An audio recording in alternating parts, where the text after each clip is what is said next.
So I had a little revelation about the state of American politics when I was having what I like to call my pundit's pint, which is where I drink in the shower and I think about things. As you can see, I'm all red, and that's the sunburn. There's a heat wave, and I've just been doing a lot of drinking. And it occurred to me that there are three things that are absolutely indispensable to democratic leadership that works for you. And those three things I like to call my 3 C's of democratic leadership. They are compromise, accommodation, and common ground. Let's go down the line with these, folks. The first one, compromise. Compromise. Compromise. You open the refrigerator and there's milk and orange juice, and you think, do I want to have milk or do I want to have orange juice? That's not a good way of looking at it.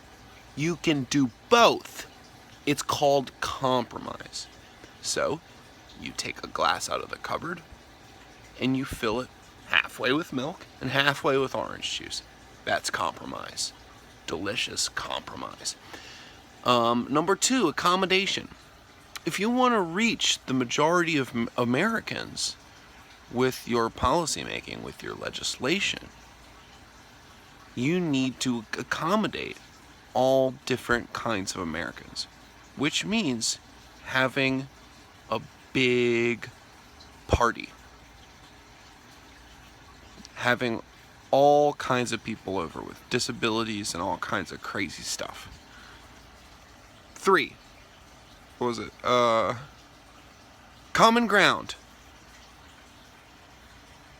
Another point about compromise I wanted to bring up. I saw an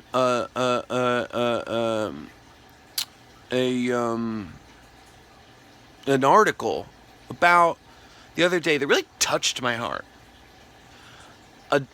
A Democratic congresswoman, I'm not going to name names, literally reached across the aisle, tugged on Mr. Mitch McConnell's hand, and sucked on his fingers for 4 hours straight.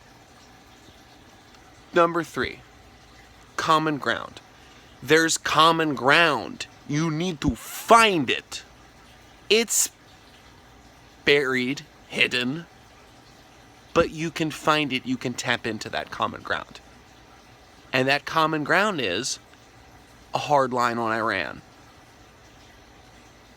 Those are the 3 C's of democratic leadership. I hope this inspired you to run for office on a platform of compromise, accommodation, and common ground. Come.